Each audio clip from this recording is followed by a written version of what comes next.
Be me. 22 years old, decent job at tech startup, live with roommate Jake, who's been my best friend since high school. Jake's been dating this girl, Sarah, for 2 years, always bragging about how perfect their relationship is, how she's the one, marriage material and all that garbage. Honestly, couldn't stand listening to it anymore. Every single day it's Sarah this, Sarah that, we're so in love, blah blah. One day, Jake tells me that relationships are about trust and communication, that I wouldn't understand because I've never had anything serious. Something inside me just snaps right there. Inside, I'm going to prove that his perfect relationship is built on nothing, that Sarah isn't as loyal as he thinks, that the whole thing is a facade waiting to collapse. Not because I'm jealous or anything, just want to prove a point about how fragile these so-called perfect relationships really are. Start planning like I'm orchestrating some kind of heist movie. First step is getting close to Sarah, making myself seem like the supportive friend who's always there. Start showing up to their hangouts more often, offering to help her with stuff, being extra friendly but not suspicious. Jake thinks it's great that his girlfriend and best friend are getting along so well. What an idiot. Sarah starts texting me separately, asking for advice about surprising Jake, what gifts he'd like, typical girlfriend stuff. Perfect opportunity presenting itself. Create a fake Instagram account, make it look like some attractive girl from our college. Use photos from random modeling portfolios online. Name her Jessica and give her a whole backstory, studying psychology, loves hiking and coffee shops, all that basic stuff. Have Jessica start liking Jake's posts, leaving innocent comments, nothing too forward yet. Jake mentions this girl started following him, thinks it's just someone from his extended network. Tell him, yeah, probably just someone who knows someone, don't worry about it, bro.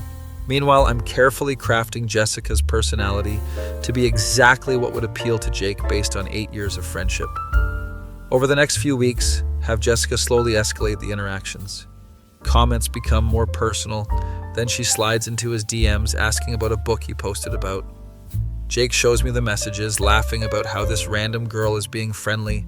I act casual, tell him it's probably harmless, but maybe don't mention it to Sarah because she might get the wrong idea, planting seeds of secrecy right there. He agrees, says there's nothing to hide, but why create unnecessary drama? Exactly what I wanted to hear. Phase 2 begins with me becoming Sarah's confidant. Start having coffee with her once a week. She thinks I'm being a good friend, checking in on her, making sure she's happy with Jake. During these conversations, I subtly mention how Jake's been stressed at work, spending more time on his phone, seeming distracted. None of it is true. I'm completely making it up, but I say it in a concerned way, like I'm worried about both of them.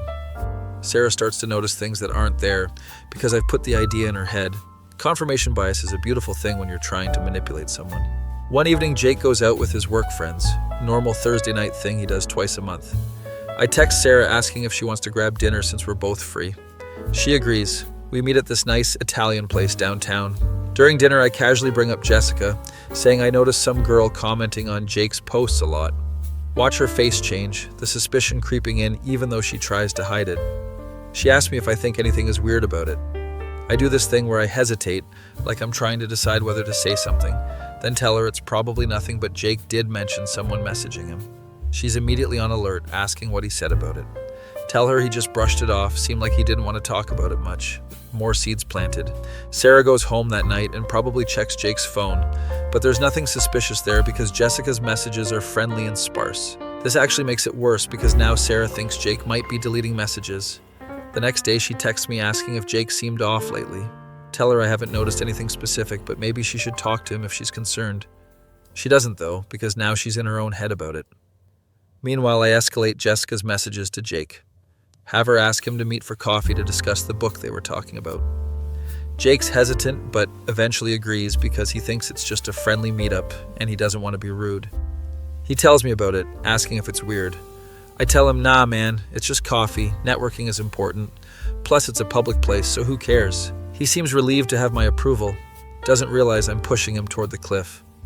The day of the coffee meetup, I tell Sarah that Jake mentioned meeting someone for coffee but was vague about who. Her anxiety goes through the roof. She asks me to find out more, says she doesn't want to seem crazy by asking him directly. Tell her I'll see what I can figure out. Obviously, I already know everything because I orchestrated the whole situation. Jake meets Jessica, except Jessica doesn't exist. So I have a girl I hired from Fiverr show up instead.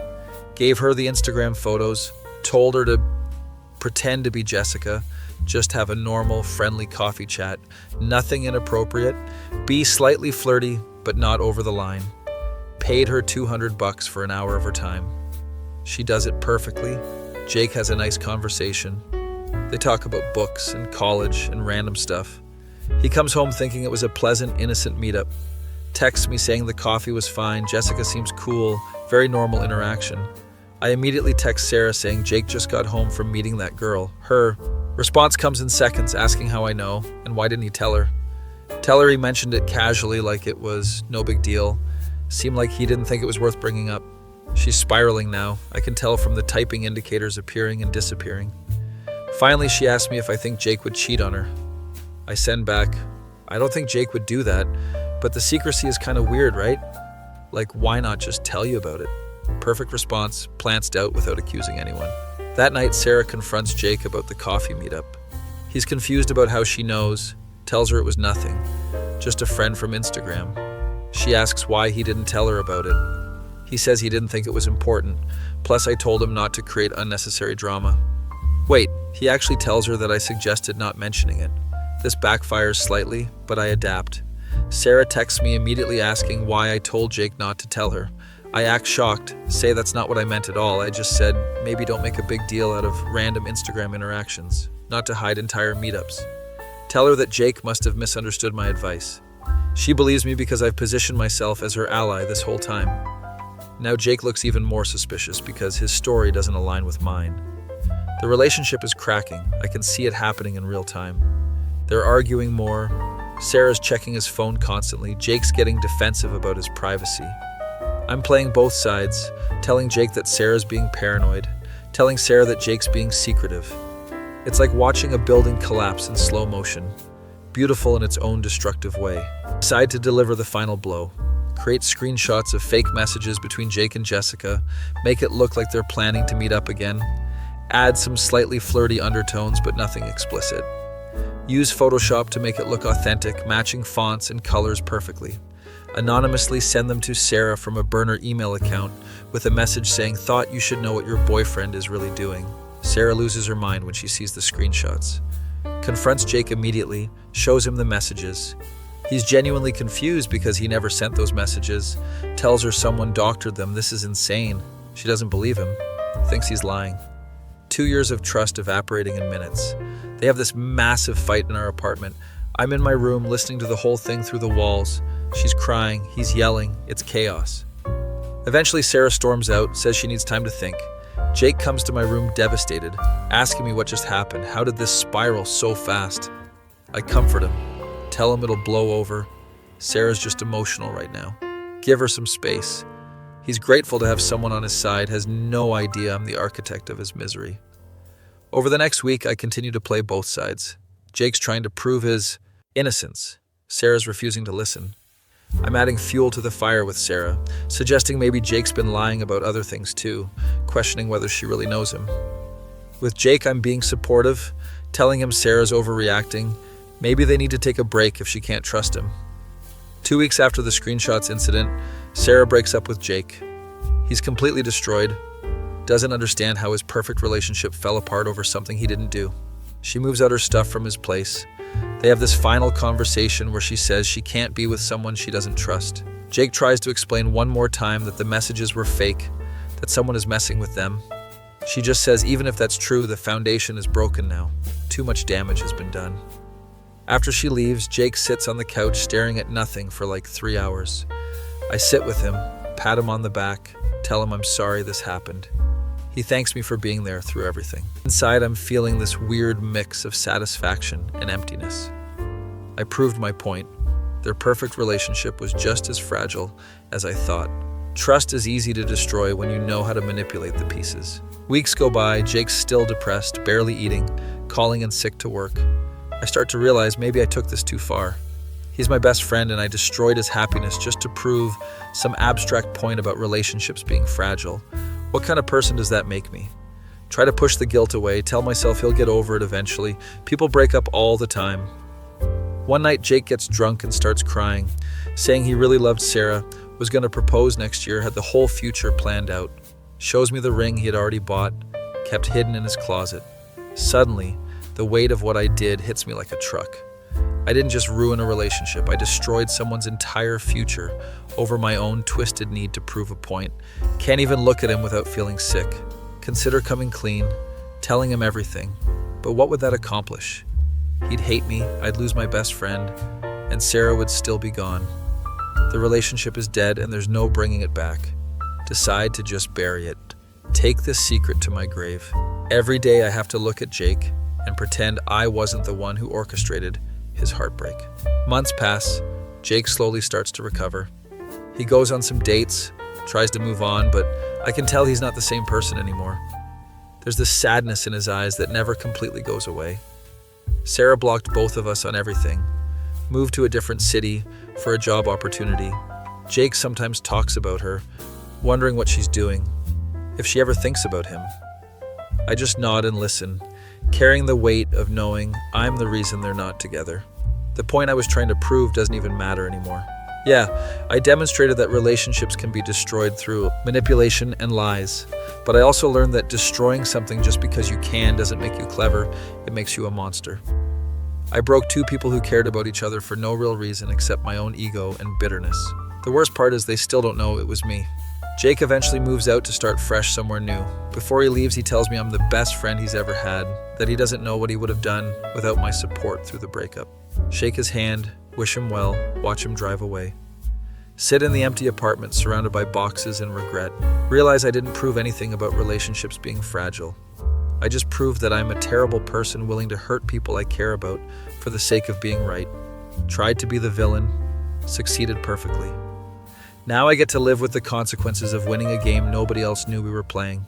Jake's somewhere trying to rebuild his life, Sarah's moved on, and I'm here with nothing but the hollow satisfaction of proving a point that didn't need proving.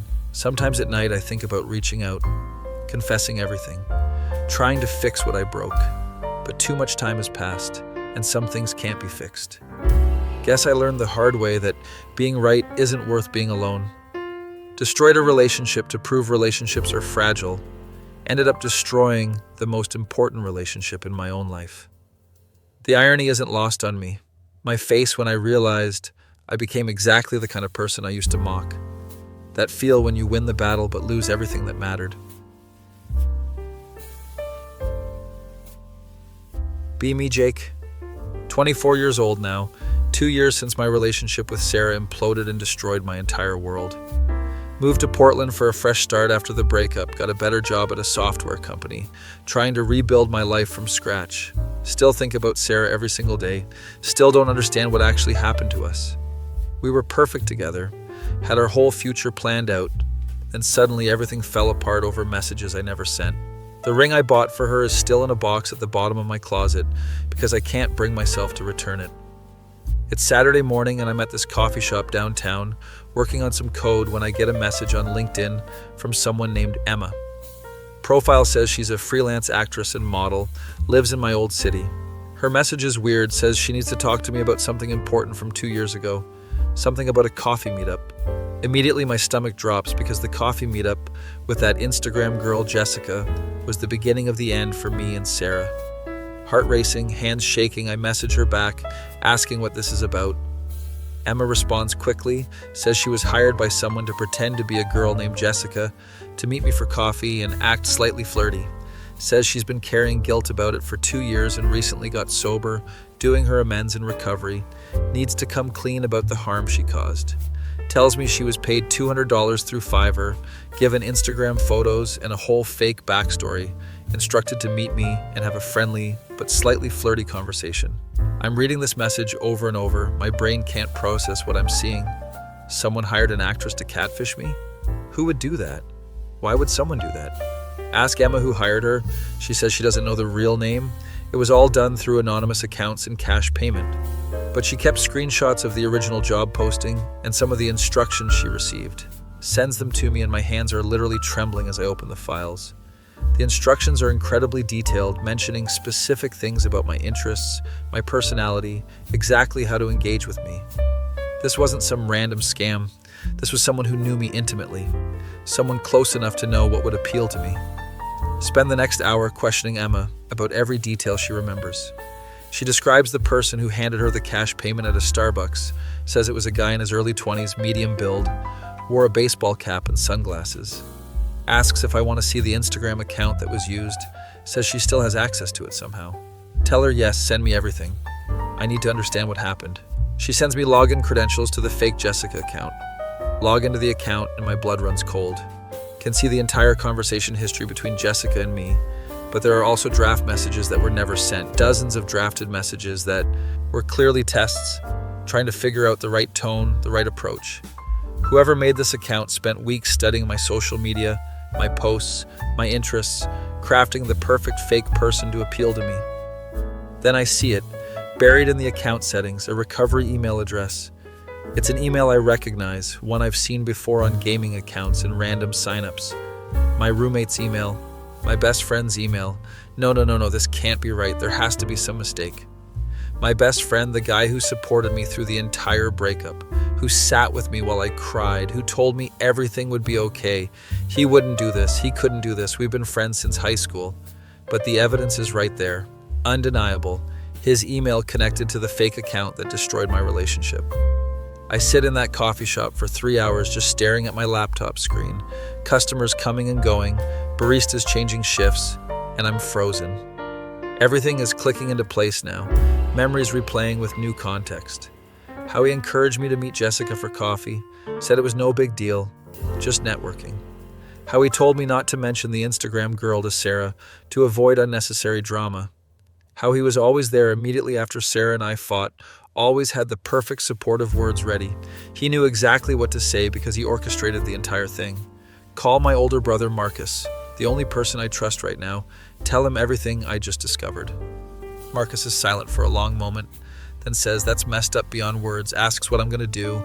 Tell him I don't know, my brain is still processing, I can't believe this is real. He says I need to confront this guy, get answers, but be careful because someone who'd do something like this is clearly unstable. He's right, but I need to know why, need to hear him admit what he did. Spend the next few days gathering every piece of evidence I can find. Go through old text messages between me and Sarah, between me and my former roommate.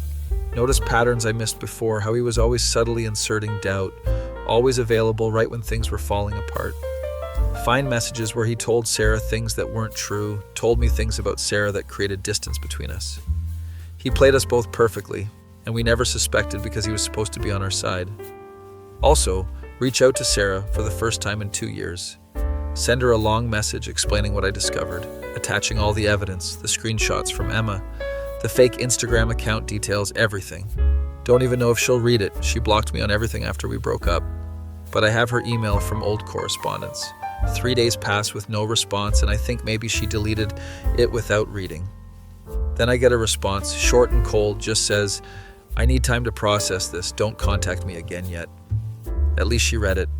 At least she knows now that I wasn't lying, that someone really did fabricate everything. Decide I need to fly back to my old city to confront him in person. Can't do this over the phone or text. Need to see his face when I ask him why he destroyed my life. Marcus offers to come with me, but I tell him no. This is something I need to do alone. Book a flight for the following week. Spend every day until then rehearsing what I'm going to say, how I'm going to stay calm. Land on Thursday evening.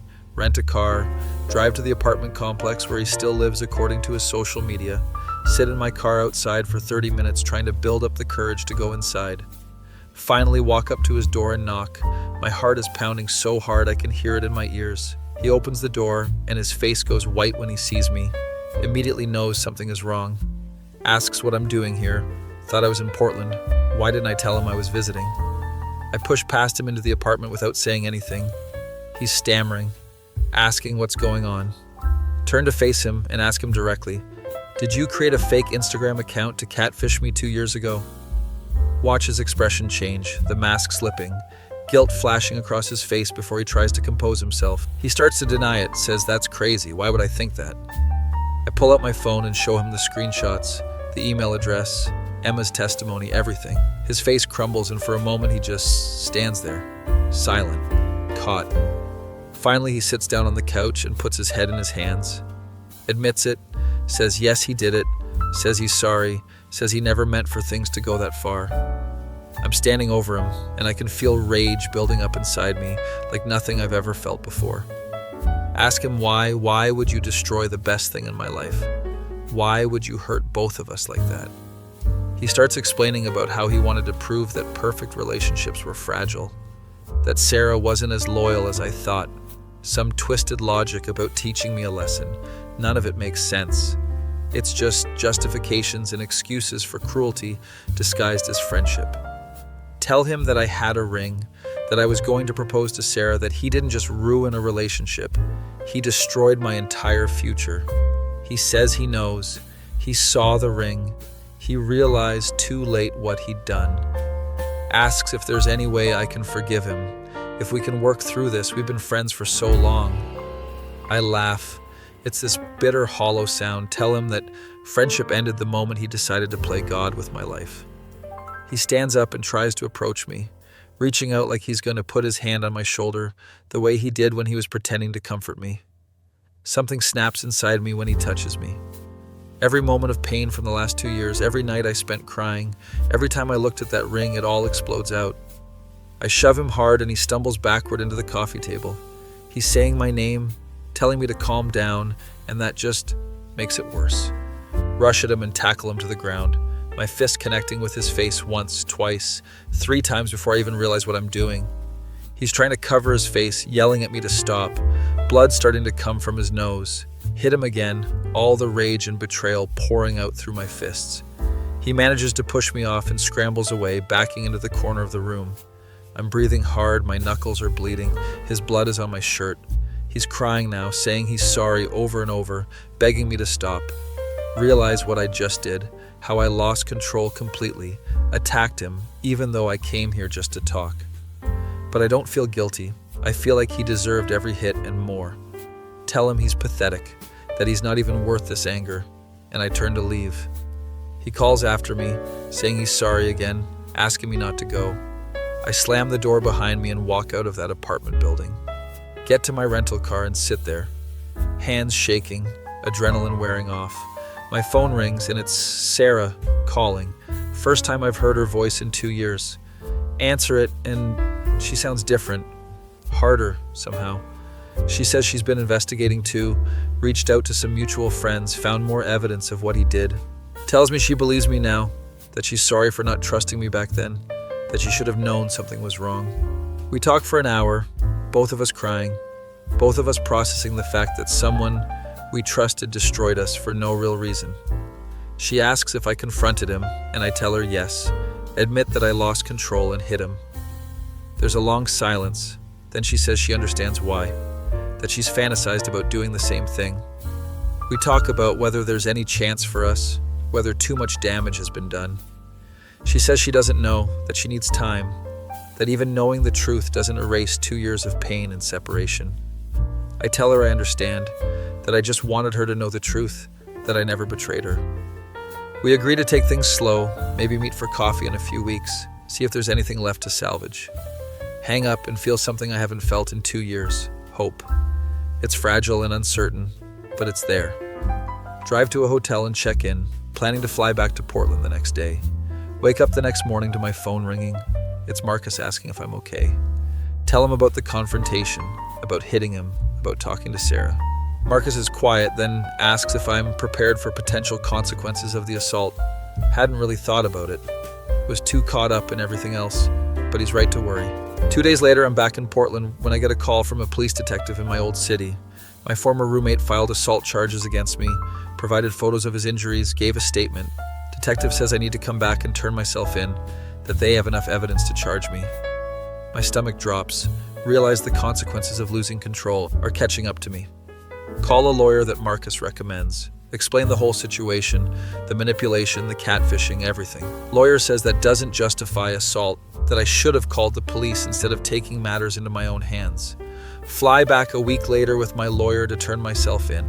Get arrested, fingerprinted, photographed. The whole process is humiliating and surreal. Post bail that afternoon. Lawyer says we're looking at potential jail time depending on the prosecutor and judge. Former roommate apparently suffered a broken nose and has photos of bruising and swelling.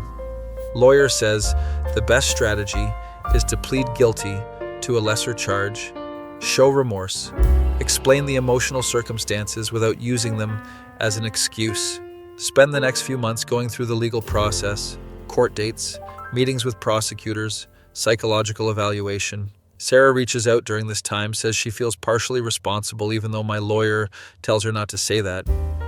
We meet for coffee finally. It's awkward and painful, but also familiar in some ways. She looks different, more guarded, but there are moments where I see the girl I fell in love with. We talk about what happened, about the manipulation, about whether we can ever trust anyone again. She tells me she submitted a victim statement to the court about what the manipulation did to both of us.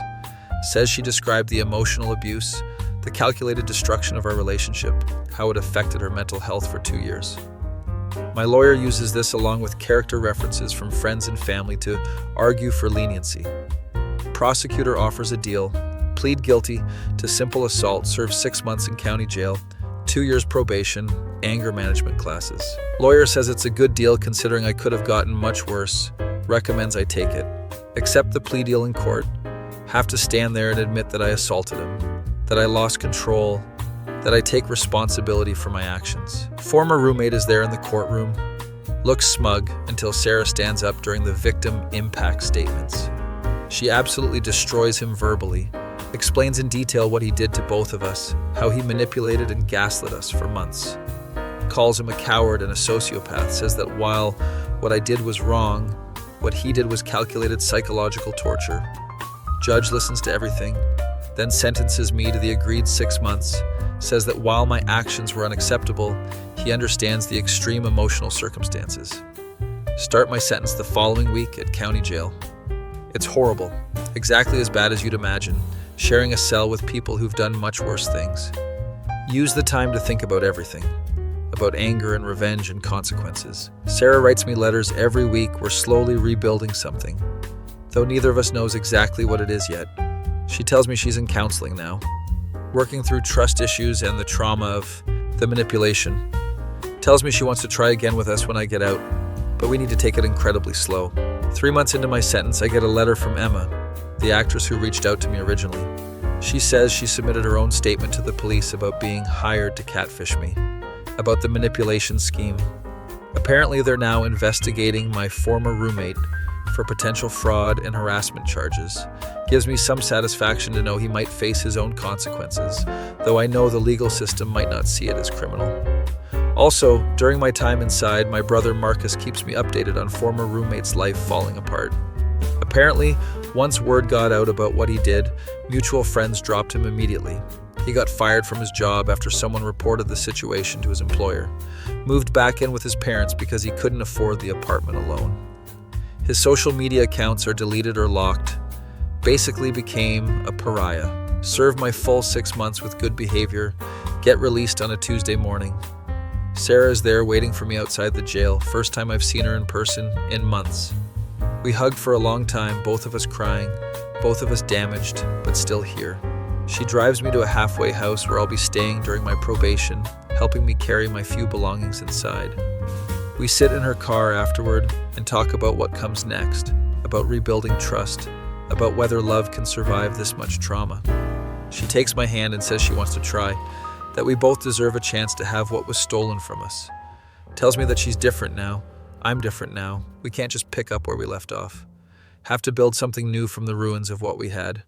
I agree. Tell her I'm just grateful she's willing to give me another chance, to give us another chance. Start the process of rebuilding my life.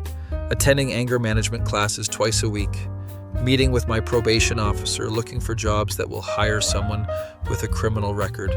It's hard, much harder than I imagined, but Sarah is there supporting me through it. We go on dates like we're teenagers again.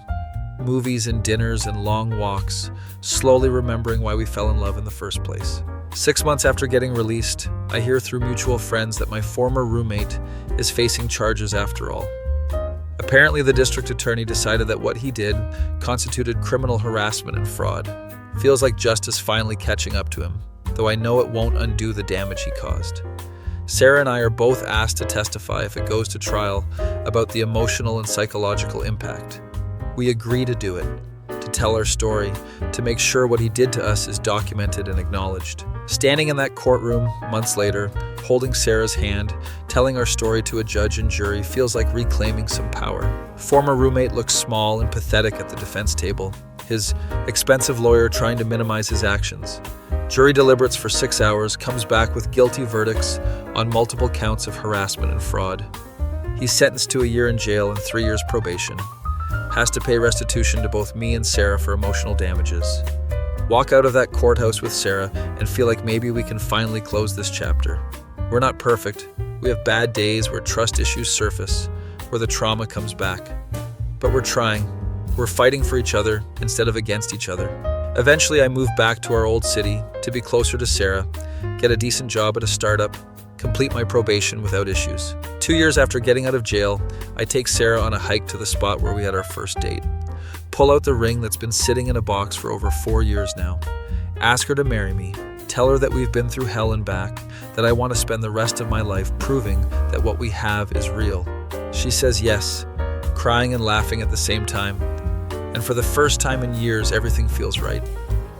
We don't talk about my former roommate anymore. He's a ghost from our past. Heard through the grapevine that he moved to a different state after getting released, trying to start over somewhere nobody knows what he did. Don't care where he is or what he's doing. He's lost the power to hurt us. Sometimes I think about how close we came to losing everything forever because of one person's twisted need to prove a point. Think about the 6 months I spent in jail, the criminal record I'll carry forever, the years of pain we both endured, but I also think about how we survived it, how we fought our way back to each other despite everything. Getting married next spring, small ceremony with close friends and family who supported us through everything. Marcus is my best man. Emma, the actress, is actually invited because without her coming forward, we might never have known the truth. Life isn't perfect. We both still go to counseling, still have moments where the past creeps back in. But we're here, we're together, we're building the future that was almost stolen from us. My face when I realize that some people are willing to destroy others just to feel powerful. That feel when you fight through hell to reclaim what was taken from you and actually succeed.